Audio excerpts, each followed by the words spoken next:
Give God praise for the opportunity to share with you today. Thanks for your hospitality.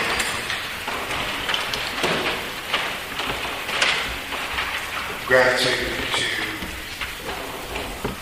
Rector here, my dear friend, guide, and mentor, Nickens, my dear brother, Mon Crenshaw, who guided and led us singing from his heart, and refrained and asked about someone singing that song, one that had been God had been bringing back to me over the course of the number of the last couple of weeks.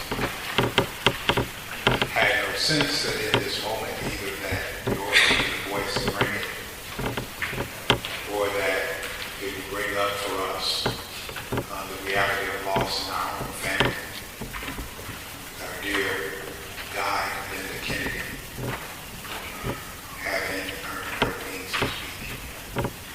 So, in a different way in this moment, I thank you for your share.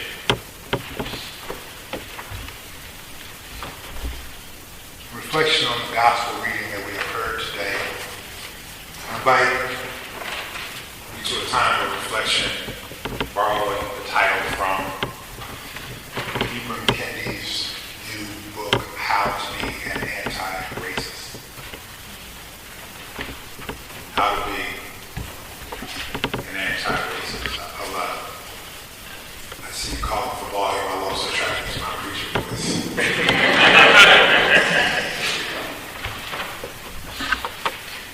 I came cast fire on the earth.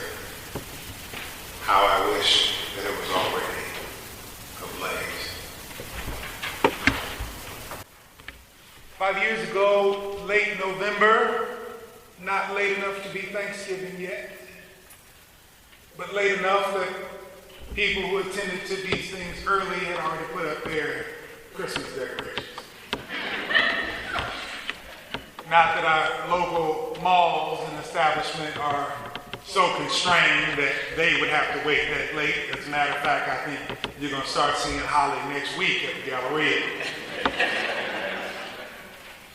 But late in November, around the 24th, many of us were yet gathered together trying to figure out what we were going to do about an announcement that was yet coming into our community, and whether it would relieve the valve of tension that we had been experiencing together, or whether it would yet heighten those tensions once again and take us to a place that we had not yet known. We gathered together in spaces and places large and small to look at the television where simulcast was the voice and the picture, the image of our St. Louis County prosecutor at the time, Robert McCullough. And in preparation for and recognizing the tension of that moment, the St. Louis Metropolitan Clergy Coalition gathered with other church-related and faith-based institutions like Metropolitan Congregations United, perhaps in the interest of conciliation and calm and peace,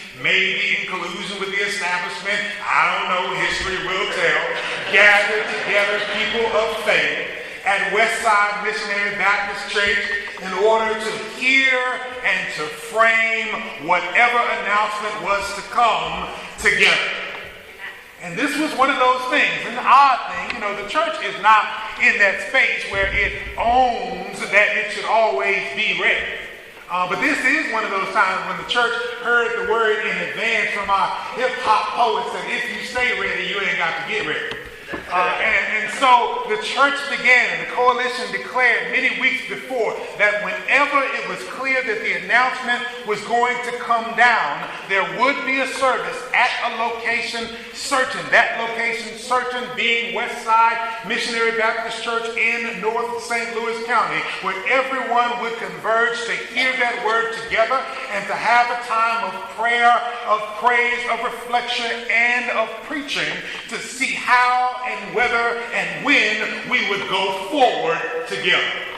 And because after the many calls, as some people will remember if you are keen on history, that it was August when there was the first call for there to be a commission. It was October by the time it was announced there would be such a commission. And just a few days before, at the Missouri History Museum, did Governor Jeremiah A. Nixon appoint and commission members of the Ferguson Commission, including myself, and have two co-chairs, myself and my dear brother Richard McClure. History will also tell whether he made a good decision or whether it was a 50-50 shot.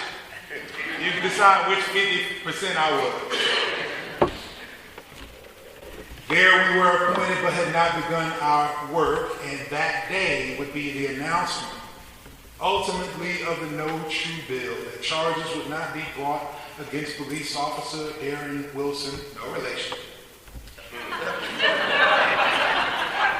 for the state-sanctioned murder of Michael Brown, Jr., Big Mike to some, Mike to others. And on that evening, because Jeremiah A. Nixon had just days before, appointed the commission, and because I was appointed the co-chair, very likely, I had just enough positional authority in the moment that the members of the Clergy Coalition thought that I would be the appropriate person to bring the message in that service whenever it happened on the day that the announcement was made about whether there would be charges brought against Darren Wilson. Now, that was, quite frankly, a miracle in and of itself. It is not often that preachers decide when there's a lot of them in the room that someone who's not in the room, who's also a preacher, is the best person to preach at a particular moment. It is further miraculous that the person chosen to preach is a generation younger than most of the preachers in the room, that a young preacher would have anything to say to the older preachers who had already earned their grade that I've only gotten since August 2014. I'm not going to say how much of the last 5 years helped me earn it. They decided that I was the person to preach. There we gathered at Westside Missionary Baptist Church, knowing that the announcement would be made simulcast on television that evening so that many of us were gathered around to hear what the word would be. To be clear, there were different responses and different reactions, but part of what was getting at me as I sat there with my I Am a Man t-shirt and my jeans on and my Adidas shoes, black and white shell-toed, and I had, because I was in church, I had to at least have on a sport coat over it, but I understood that I was going to have to leave that congregation and go out into the crowd that was in the street. So I dressed rather for what was going to happen at the church than what was going to happen in there. So I knew what was going where I was going to be next. What I did not know was what I would be called to do next. And there we sat, seeing projected on the large screen at Westside Missionary Baptist Church, their second location in St. Louis County, the images and the voice of Robert McCullough as he made the announcement. Early on in his statement, he said that there would not be charges, but he didn't stop talking there. He kept talking,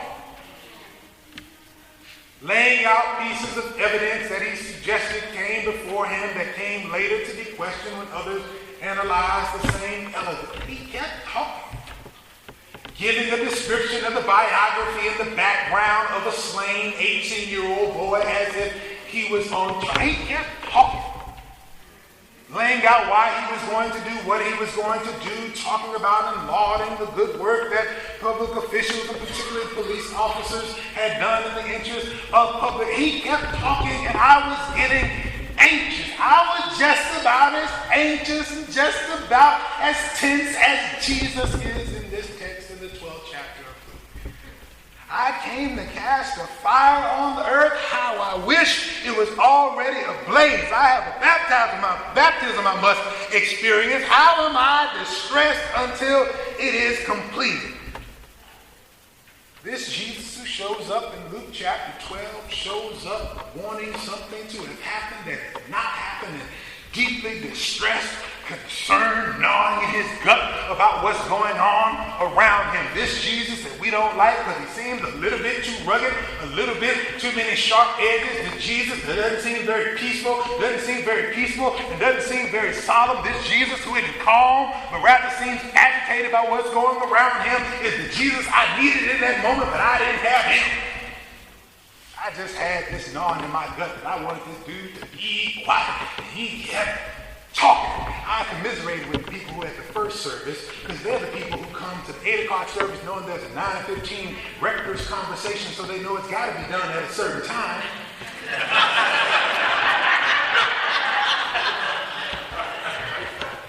You people come at 10:30 and the preacher can just talk on and on and on. The same tension that you now feel, wondering if I'm going to talk on and on and on. I wanted this group to stop talking, but the host pastor wasn't paying attention, and the person who was coordinating the service, Reverend Sean Jones, wasn't paying attention to the notes that I was sending over saying, turn it off. Turn it off. I felt like we were being tortured and terrorized to listen to this man talk. We already heard what we wanted to hear. Why are we hearing him make a case against this young person, our young black child who lay in the middle of the street? Let's have him stop talking. Let me talk. Let me say something about what's going on. They weren't listening. They only paying attention to the 3 notes that I sent over. So I decided I would just stand up and take the pulpit and read the scripture. And I did. I read that scripture. I called out the text. By the time they recognized that I was going to preach, whether they liked it or not, they decided we better turn this TV off. And so they did. I preached something about how the whole system was guilty and how sometimes the system, the legal system, damns certain people and other people it blesses. And I preached as hard as I could, but not very long, because I knew that we, the beloved disciples of St. John, who were gathered there, weren't going to make it to the benediction. After we finished, we were going to stay here for whatever was about to happen next, whatever these people who would stay there long enough in the midst of the context of Christian worship to listen what Bob McCullough would have to say about God's slain child who lay in the middle of the street, whatever they were about to do, we weren't here for it. We're going out to the street to be with our people. We're going out to that street where the leaders of Ferguson had already, recognizing that Thanksgiving was coming, hung the red bulb letter Seasons Greetings over South Florissant. So that's what we did. We finished and headed right out to those streets, and there we found our neighbors and our friends and our colleagues. We navigated through those streets, and as I came down and up South Florissant, the direction that I could finally get in, witnessed and told to watch out, because on the building, the top of some of these buildings that were only about 2 stories or 3 stories high, there were people who had deputized themselves, white men primarily, who had come up from Oklahoma and Nebraska and other places with long-arm rifles to point them down to police black bodies. Even though nobody gave them a badge, they deputized themselves to watch what we were going to do that night with their rifles aimed at us as we navigated down the street to see Bishop Robinson, who had fallen faint after the wind had caught up behind some of the tear gas to walk down the street, had caught up in his sensibilities and caused him to fall out. Those who have been trained to give medical attention were doing it with and for him. While we made it past his body and made it down to the front of the Ferguson Police Department, which, by the way, had been shut down at the moment, had barricades in front of it because, of course, by using tickets in order to build a revenue stream for that particular municipality, they had enough money to build a bigger and better jail, so they weren't using their jail at the time because they were building it to be bigger and better to house more bodies. Once we made it past those armored trucks that were there, then just on the other side of them, there was in the middle of the street a police car ablaze. Someone had lit it on fire. There we were on South Florissant, this police car in the middle of the street on fire, not recognizing the realities of what was going on in West Florissant, where my friend Tracy was in the offices of Hands Up United, the offices that had seen blow through it at least 2 bullets in the midst of the uprising, and there all kinds of businesses up and down the street on West Florissant had caught ablaze. Getting into the car from South Florissant to go over to West Florissant, finally finding my way over there with a professor from St. Louis University as my co-navigator. There we saw plenty that had already caught on fire. I came to cast a fire on the earth, and oh, how I wish it was already kindled, the New Revised Standard Version would say. Jesus, in this particular text, is one who desires the fire. I think in the interest of what we say we desire for a world full of justice and peace and love, a beloved community as has been called for, that which Johnny Bernard Hill of Louisville Presbyterian Church calls a multi-ethnic, multiracial community of peace and justice with love as the governing ethic. If we want that, Ibram Kendi says we got to make some choices. And Jesus says, or models, what choices he has made. What are the choices? First, Jesus suggests that if that's what we desire, then we've got to also desire the fire. Now, I know you don't want it now because it's August in St. Louis. But one of the things I came to say at St. John's, where I served for 10 years and served in the context of the uprising, was that in the ministry of the church, a church that is not quite, that is just a little older here than the Episcopal Church of the Holy Communion, 166 years old, that church, I said all the time, because we had never seen a full capital campaign to build a building. By the way, congratulations on your successful capital campaign. Because we had never grown out the structure, because we came into this space and place that those who came before us had erected, I said often that we drink from wells that we did not dig. There's nothing wrong with that. We appropriately honor those who dug those wells. But part of the challenge is when we get so comfortable that we get demanding without wanting to make any sacrifice.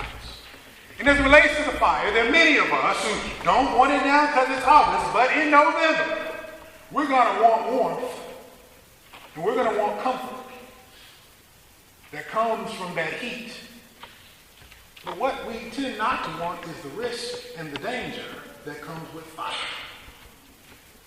Jesus suggests that he not only wants the fire, because he recognizes the imagery that he uses, goes back to other biblical imagery of refining, fire that purifies. He understands that you can't get to the kingdom of heaven, the kingdom of God that he's been talking about, the basileia of God, the reign of the Holy One that he wants, unless some radical transformation happens. And so he's not just anxious for the comfort of what the kingdom will provide him, but he recognizes that he needs the fire that will refine the world in which he is preaching in order to get there. The question is, do we desire the fire? Are we willing to make sacrifice, risk, and put ourselves in danger in order to make it to the vision that we desire for the world? I hate to tell y'all, I tried it for 10 years in one place. I've been wrapping my ministry around it for as long as I've understood the concept. But beloved community doesn't just pop up. It breaks in, but it don't pop up. And just for the record, anything that breaks in breaks something on the way. Jesus says in the text, I didn't make this up. I didn't give it to myself. Matter of fact, the lectionary chose with me, and then y'all assigned it and sent it to me in the bulletin. I came to refine this world through fire, to purify it through risk and danger. And I wish I'd already lit the match. I came in the coming days to have to answer for those fires, the fire of a police car. Because I had the positional authority of being on the Ferguson Commission, people wanted me to answer for what young people, whom I was standing with, standing beside, and continue to love and respect and glean and learn from every single day. What were they doing out there? Do you, the head of the Ferguson Commission, do you ordain or endorse people lighting fire? I didn't have any good answers, so I did what preachers do. I stole another preacher's answer. My friend Sergeant Fonseca came to frame this better than I ever could. He said what happened that night was not that buildings were on fire, but rather democracy was on fire. The very project of America was on fire. And while people were asking questions about real estate, they were not engaging in the appropriate self-reflection. If we're going to be anti-racist in the way that Jesus was, if we're going to push against systems in the way that it's faithful 5 years beyond the events of the uprising and the police-sanctioned murder of Michael Brown, then we've got to desire the fire. If that wasn't provocative enough, Jesus keeps talking. You think I came to bring peace on the earth? No, I tell you, I came to bring division. I came to break up your household. Nice household of 5, we're going to turn it 3 to 2. 2 against 3. Father against son. Matter of fact, doesn't just say it's going to be father against son. He says, father will square up. I'm sorry, y'all nice peaceful people. Y'all never been in a fight before. I grew up on the southwest side of Dallas in an area called Oak Cliff. Squaring up was something that you had to be regularly willing to do. I'm not saying I fought a lot. I'm just saying I knew it when I saw it, and I knew how to mimic it if I needed it. You know what I'm saying? And so this image of father squaring up against son suggests that there would be intense battle between generations. Not only must we desire the fire, but we must also divide the family. I'm not suggesting you go out and you want to divide people, but I am saying there are moments in time when we need to make distinctions. Part of what Ibram Kendi suggests is that in America, yes, as we reflect on our journey, we must affirm, number one, yes, there has been racial progress in America, but there's also been racist progress in America.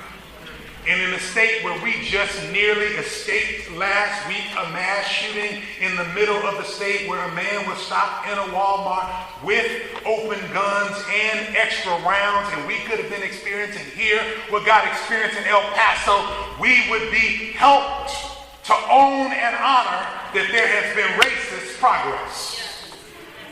We'll be helped to own and honor that there needs to be some sifting and shifting, and we got to name which side are you on. Part of what Ibram Kendi suggests to us is that, yes, there has been racist progress, and to be in America in this deeply rooted, deeply drenched, drowned, and soaked in Western racist ideas that he begins to trace in his work stamped from the beginning, we've got to decide, are we racist or are we anti-racist? There is no in-between.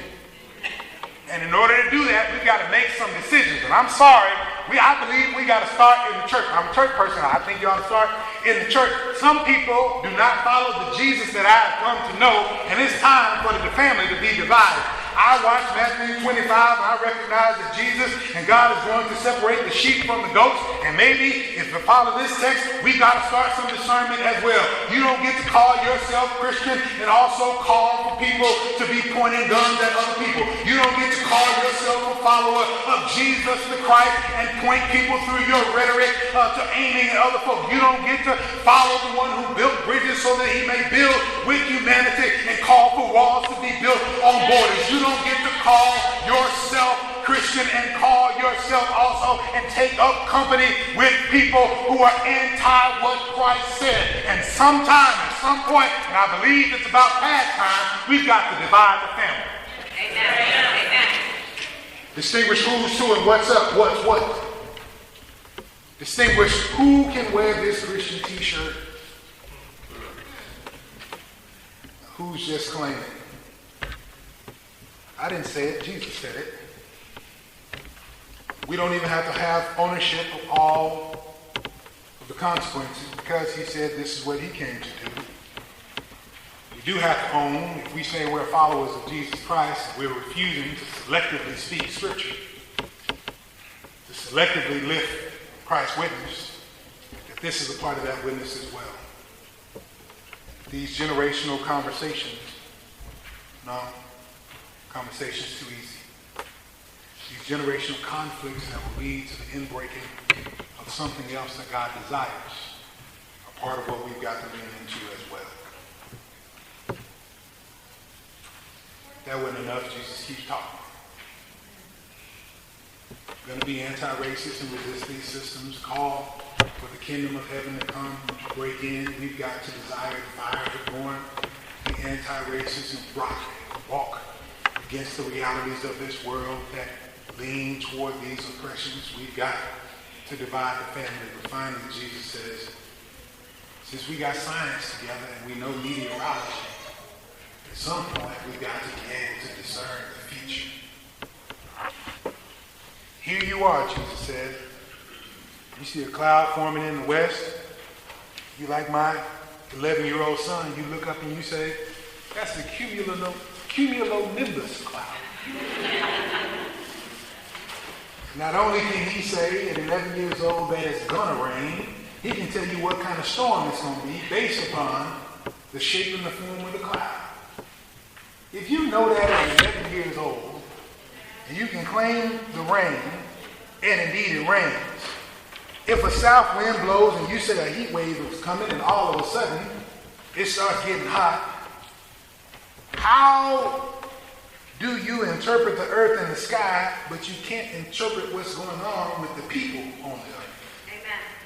Amen. How do you not know how to interpret the present time?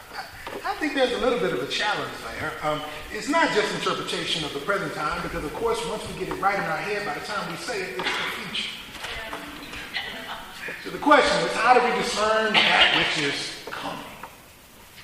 Jesus says he wouldn't call us on it, he wouldn't judge us for it unless we had all that we need to do it. So part of what he's suggesting is you've got all the capacity you need to discern the future, and you're choosing to sit it on a shelf. You know the future. The demographics told you that 2020 will be the first year in American history where the majority of children under the age of 18 will be children of color. You know the future. These children are the ones who are rising to become the citizens and the electorate in America. You know the future.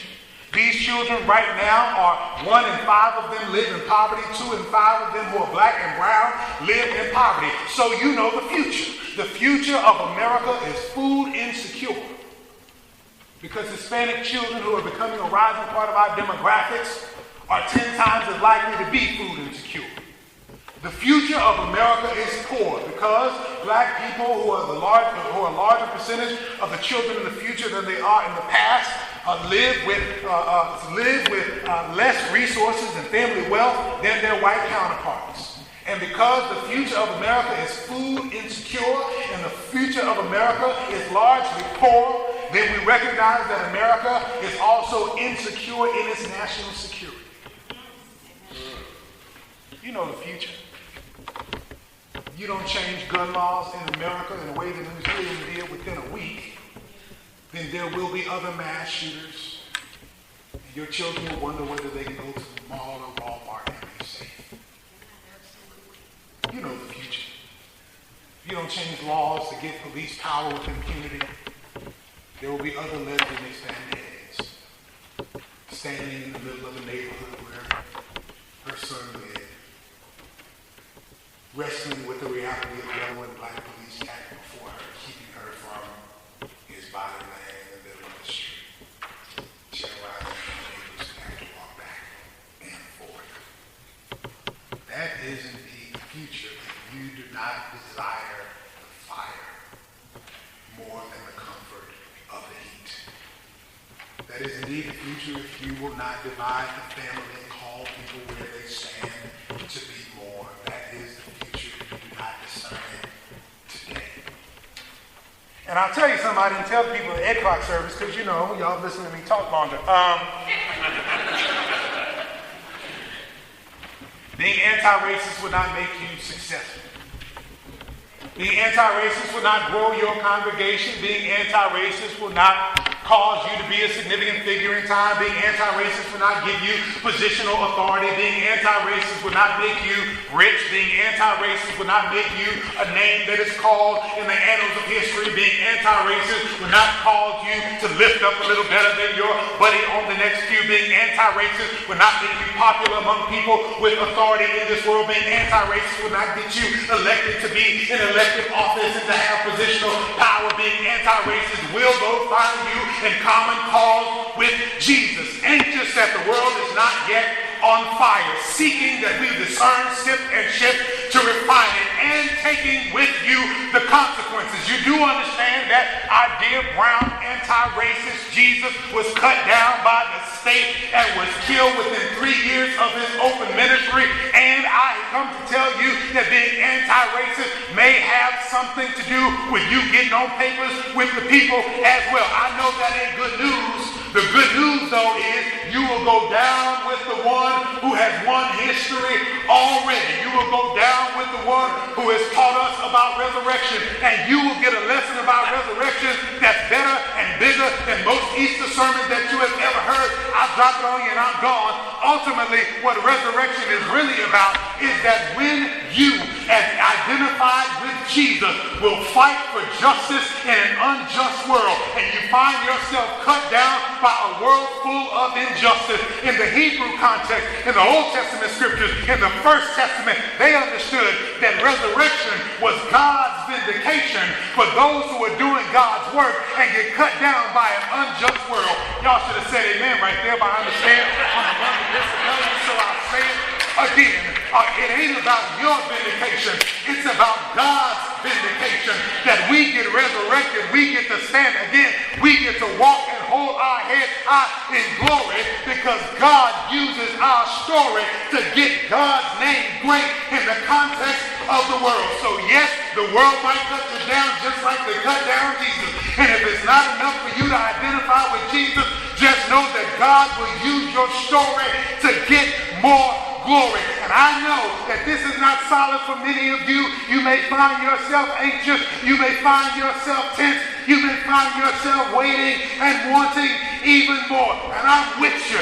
Jesus is with you. He came to set the world on fire. He wished it was already kindled. And every time I remember what was going on 5 years ago, and every time I hear somebody claim credit for racial progress without affirming racist progress, it burns me up.